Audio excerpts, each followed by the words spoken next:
End gold buyers, మీ కష్టాల్లో నమ్మకమైన మీ ఆత్మీయ నేస్తం. Welcome to iDream media. So జనరల్గా వాకింగ్ అనేది మనం ఎంత సేపు చేస్తే కనుక అది కరెక్ట్ వాకింగ్, హెల్తీ వాకింగ్ అంటాము. హెల్త్ బెనిఫిట్స్ కలగాలంటే వాకింగ్ అనేది ఎలా చేయాలి, ప్లేస్ ఎలా ఎంచుకోవాలి. సో అందరూ షూ వాడుతూ ఉంటారు వాకింగ్ కోసం. మంచిదేనా, మామూలు కాళ్ళతోనే నడవచ్చా? సో పూర్తి వివరాలు తెలుసుకుందాం. మనతో పాటు ప్రముఖ ఫిజియోథెరపిస్ట్ భానుపూర్ణిమ గారు ఉన్నారు. మేడం నమస్తే అండి. నమస్తే అండి. అంటే బేర్ ఫుట్, చెప్పులు లేకుండా నడవాలి ఇలా చెప్తూ ఉంటారు కదా, నిజంగా మంచిదేనా అది? మంచిదేనండి. ఎందుకంటే సెన్సరీ సిస్టమ్ అనేది యాక్టివేట్ అవుతుంది బేర్ ఫుట్తో నడవడం వల్ల. కాకపోతే బేర్ ఫుట్ మనం నడవాలి అంటే అక్కడ న్యాచురల్ సర్ఫేస్ అనేది ఉండాలి. సే ఫర్ ఎగ్జాంపుల్ మట్టి కానీ, గడ్డి కానీ, ఇసుక కానీ ఇలాంటి న్యాచురల్ సర్ఫేసెస్ ఉంటే బేర్ ఫుట్ మీద అనేది నడవచ్చు. కాకపోతే బేర్ ఫుట్ మీద నడిచేటప్పుడు తీసుకోవాల్సిన జాగ్రత్త, ముళ్ళు, చిన్న చిన్న రాళ్ళు ఇలాంటివి గుచ్చుకోకుండా జాగ్రత్త తీసుకోవాలి. కానీ సింథటిక్ రోడ్స్, తార్ రోడ్లు, మన సిమెంట్ రోడ్లు ఇలాంటి ఆర్టిఫిషియల్ సర్ఫేసెస్ మీద నడిచేటప్పుడు మాత్రం షూ వేసుకుని నడవమని సలహా ఇస్తాను. ఎస్, చక్కగా చెప్పారు. వాకింగ్ అనేది జనరల్గా ఎవరు చేయాలి? వాకింగ్ అనేది ప్రతి ఒక్కళ్ళకి అవసరమేనండి. సో చాలామంది అంటే మనము మా దగ్గరకు వచ్చే క్లయింట్స్కి కూడా మేము చెప్తుంటాం వాకింగ్ చేయండి అంటే, మేము ఆఫీసులకి ఇంత దూరం నడిచి వెళ్తామండి, బస్ స్టాప్కి ఇంత దూరం నడిచి వెళ్తాము, లేకపోతే ఇంట్లో మేము ఇంత పని చేసుకుంటాము, మళ్ళీ మాకు ప్రత్యేకంగా వాకింగ్ ఎందుకు అంటారు. సో అది కరెక్ట్ కాదండి. సో వాకింగ్ అనేది అంటే మన బాడీలో మన ఫోకస్ మొత్తం మనం చేసే పని మీద పెట్టి వాకింగ్ చేయాలి. అంటే వేరే ఏదో పర్పస్ కోసం వెళ్ళే వాకింగ్, ఎక్సర్సైజ్గా చేసే వాకింగ్ రెండింటిని కలపకండి. సో ప్రత్యేకంగా ఈ టైం అనేది మనం కేటాయించుకొని, సో ఆ పర్టికులర్ టైంలో ఆలోచనలు ఏమీ పెట్టుకోకుండా ఫోకస్డ్గా వాక్ చేసి వస్తే దాన్ని మనం కరెక్ట్ వాకింగ్ అని మనం కన్సిడర్ చేయొచ్చు. ఓకే, ఏదైనా ఒక మంచి ప్లేస్ చూసుకునే వాక్ చేయాలంటే పార్కు అలాంటి దాంట్లోనే వాక్ చేయాలా మనము? అలా అయితేనే బెటర్ అండి. ఎందుకంటే సర్ఫేస్ అంటే మనం నడిచేటప్పుడు నడక కింద నుంచి అంటే గ్రౌండ్ నుంచి ఇంపాక్ట్ మన మోకాలకి డైరెక్ట్గా వస్తుంది. సో ఎగుడు దిగుడు ఉన్న సర్ఫేసెస్ కానీ, గుంతలు ఇలాంటివి ఉన్న సర్ఫేసెస్ కానీ చూసుకొని మనం వాకింగ్ ఎంచుకుంటే, సో షాక్ అబ్జార్బర్స్ అంటే మన మెనిస్కై ఉంటాయి, ఇవి దెబ్బతినే అవకాశం ఉంటుంది. అలా కాకుండా కొంచెం మంచి సర్ఫేస్, యూనిఫామ్గా ఉంటే సర్ఫేస్ ఎంచుకుంటే నడవడానికి మనకి ఈజీగా ఉంటుంది, ప్లస్ మన మోకాల ఆరోగ్యానికి కూడా మంచిది. భోజనం చేశాక వాక్ చేయాలా? భోజనం ఒకవేళ చేసిన తర్వాత వాక్ చేయాలంటే కనీసం అరగంట గ్యాప్ ఇవ్వాలి. డిన్నర్ వాక్ మంచిదా, ఎర్లీ మార్నింగ్ వాక్ మంచిదా? నన్ను అడిగితే ఎర్లీ మార్నింగ్ వాకే చెప్తాను. ఎందుకంటే దానికి ప్రిపేర్ అవ్వాలి. అసలు ఎర్లీ మార్నింగ్ వాక్ మంచిది ఎందుకంటే అంటే మనకి బేసిక్గా మనము బయటకు వెళ్ళినప్పుడు మన body vitamin D sun rays నుంచి అబ్జార్బ్ చేసుకుంటే, సో అది మన ఎముకల ఆరోగ్యానికి కూడా చాలా మంచిది. సో అందుకని ఎర్లీ మార్నింగ్ వాకే నేను ఒకవేళ కుదరకపోతే డిన్నర్ తర్వాత అయినా వాక్ చేయొచ్చు, బట్ ఎర్లీ మార్నింగ్. డయాబెటిక్ పేషెంట్స్కి వాకింగ్ అనేది ఎప్పుడు మంచిది? డయాబెటిక్ పేషెంట్స్కి వాకింగ్ అనేది కంపల్సరీ చేయాల్సిందేనండి.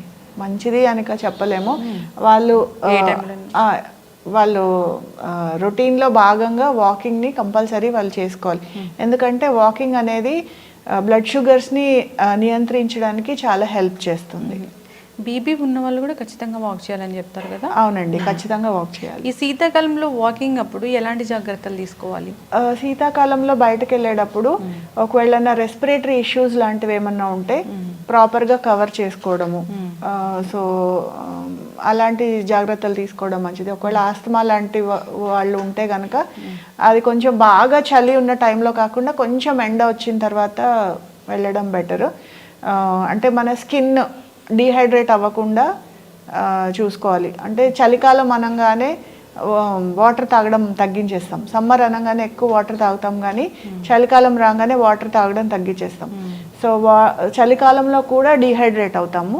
సో మనం వాకింగ్ లాంటి యాక్టివిటీ ఎంచుకునేటప్పుడు మనం డీహైడ్రేట్ అవ్వకుండా ప్రాపర్గా వాటర్ అది తాగడము అలాంటి జాగ్రత్తలు కొంచెం తీసుకుంటే సరిపోతుంది.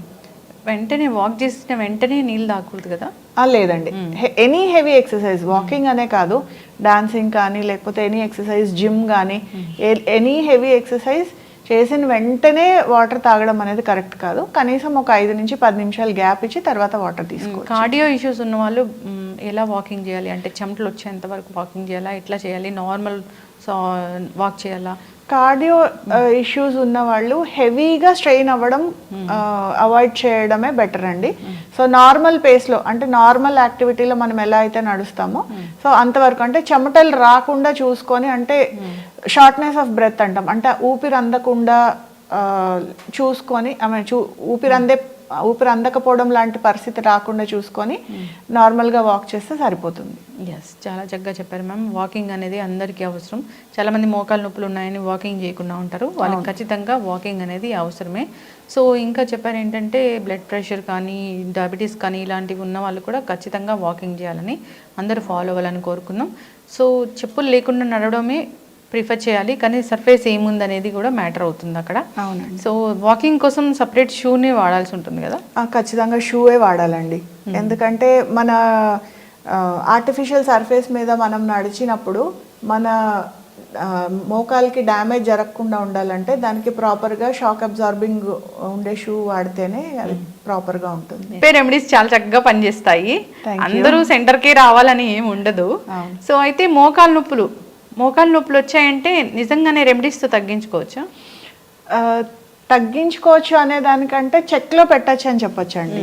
సో వన్స్ అరుగుదల అంటే మనం జనరల్గా మాట్లాడుకునే మోకాలు నొప్పులు ఆస్టియోఆర్థరైటిస్ అంటాం. సో మోకాలు అరిగిపోతూ ఉండడం. సో దాన్ని ఏంటంటే ఒకసారి మనకి అరిగిపోవడం స్టార్ట్ చేసిన తర్వాత, ఆల్రెడీ అరిగిపోయిందైతే వెనక్కి తీసుకెళ్ళలేం కానీ దాన్ని ఫర్దర్గా అరగకుండా ఆపొచ్చు. సో మన డే టు డే యాక్టివిటీస్ని మనం ఇబ్బంది లేకుండా, నొప్పి లేకుండా మేనేజ్ చేసుకోవచ్చు. చిన్న చిన్న టెక్నిక్స్ అంటే అసలు ఏముంటాయి? బేసిక్గా మోకాలు నొప్పులు వస్తున్నాయి, స్టార్ట్ అయినాయి అంటే మన మజిల్స్ వీక్ అవడం అండి. ఎందుకంటే స్కెలిటన్ స్ట్రక్చర్ని పట్టి ఉంచేది మజిలే. సో మజిల్ ఎప్పుడైతే వీక్ అవుతుందో దాని స్ట్రెంగ్త్ తగ్గిపోవడం వల్ల బోన్స్ 2 దగ్గరకు వచ్చేస్తాయి. సో బోన్స్ 2 దగ్గరకు వచ్చేసినప్పుడు ఒకదాని మీద అరుగుదల అనేది స్టార్ట్ అయ్యి మనకి అడుగు వేసిన ప్రతిసారి నొప్పి వస్తూ ఉంటుంది. సో అందుకనేసి సో ఇప్పుడు మనము ఎప్పుడైతే అరుగుదల స్టార్ట్ అయిందో ఆ అరుగుదలని ఆపాలి అంటే మజిల్ని స్ట్రెంగ్తన్ చేయాలి.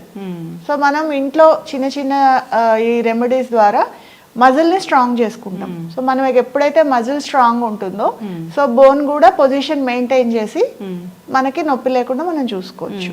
మోకాలు నొప్పులు ఉన్నవారు వాకింగ్ చేయొచ్చా?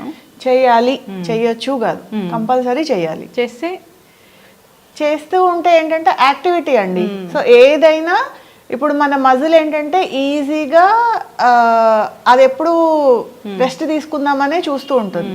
సో ఎప్పుడైతే మజిల్ రెస్ట్ తీసుకుంటుందో సో ఆటోమేటిక్గా ఇప్పుడు మన ఎగ్జాంపులే తీసుకుందాం. ఎప్పుడైనా మనం రోజు వాకింగ్ చేసే అలవాటు ఉంది, ఒక వారం రోజులు చేయలేకపోయాము, తర్వాత వెళ్ళాలంటే వెళ్ళగలుగుతామా? సో మజిల్ కూడా అంతే. సో దాన్ని ఏంటంటే దాని పని అది చేసుకుంటూ వెళ్తూ ఉంటే సో ఫంక్షన్ అనేది ప్రాపర్గా మెయింటైన్ అవుతుంది. ఓకే, చక్కగా చెప్పారు మ్యామ్. ఇప్పుడు మోకాలు నొప్పులు వచ్చిన వాళ్ళు అక్కడ ఏమైనా పట్టీలు వేసుకోవాలి అంటే ఏదో సంథింగ్ దానికి స్ట్రెంగ్తన్ కోసం పట్టీలు అలాంటివి దొరుకుతూ ఉంటాయి కదా, పనిచేస్తాయి అవి? పట్టీలు అంటే నీ క్యాప్స్ అంటామండి. సో నీ క్యాప్స్ ఏంటంటే సపోర్ట్ కోసం. సే ఫర్ ఎగ్జాంపుల్ చాలా సివియర్గా పెయిన్ ఉంది అనుకుందాం. పెయిన్ ఉన్నప్పుడు ఆ నొప్పి వల్ల ఏదైనా పని చేయలేకపోతున్నారు. సో అంటే మెట్లు ఎక్కాలి, లేదంటే దూరాలు వాకింగ్ చేయాలి, లేకపోతే నిలబడాలి.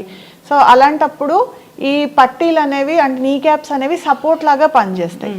సో అవేంటంటే మనం unavoidable situations, say for example మనం ఎక్కడికన్నా లాంగ్ డిస్టెన్స్లో మనము ట్రావెల్ చేయాలి, లేకపోతే ఏదన్నా ఇంట్లో ఏదన్నా అకేషన్ ఉంది, లేకపోతే అలాంటి అకేషన్స్ అప్పుడు, లేకపోతే ఎక్కువసేపు నిలబడి పని చేసుకోవాలి అన్నప్పుడు సపోర్ట్ కోసం వాడుకోవడంలో తప్పులేదండి.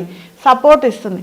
కానీ ఇదేదో బాగుంది, ఇది వేసుకుంటే మనకి నొప్పి రావట్లేదు అని చెప్పి కంటిన్యూస్గా వాడితే మాత్రం దాంతో ఇబ్బందులు ఎదుర్కోవాల్సి వస్తుంది. సో కాబట్టి నీ క్యాప్స్ అనేవి అవసరమైనప్పుడు మాత్రమే వాడాలి. ఇప్పుడు మోకాలు నొప్పులు సర్జరీ అయిన తర్వాత ఫిజియోథెరపీ అవసరమా? ఖచ్చితంగా చేసుకోవాలి. ఏం జరుగుతుంది ఫిజియోథెరపీ చేస్తే?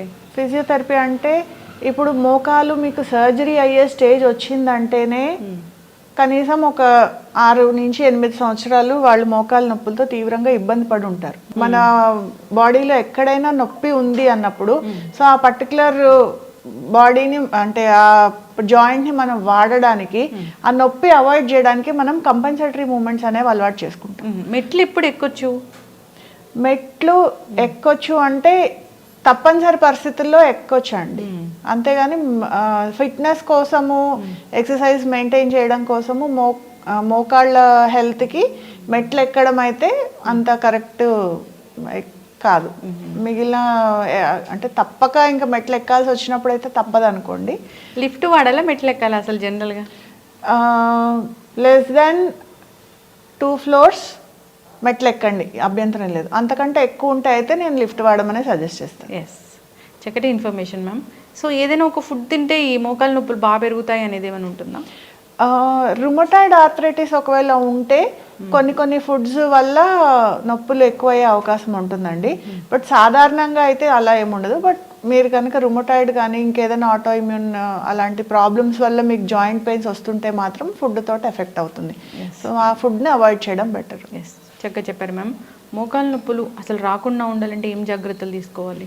రాకుండా ఉండాలి అంటే దాన్ని మ్యాక్సిమం మోకాళ్ళని ఉపయోగంలో ఉంచాలి. సో పాతకాలంలో మనము నేల మీద కూర్చునే వాళ్ళం, అందుకే చూడండి వాళ్ళకి ఎవరికి మోకాలు నొప్పులు లేవు.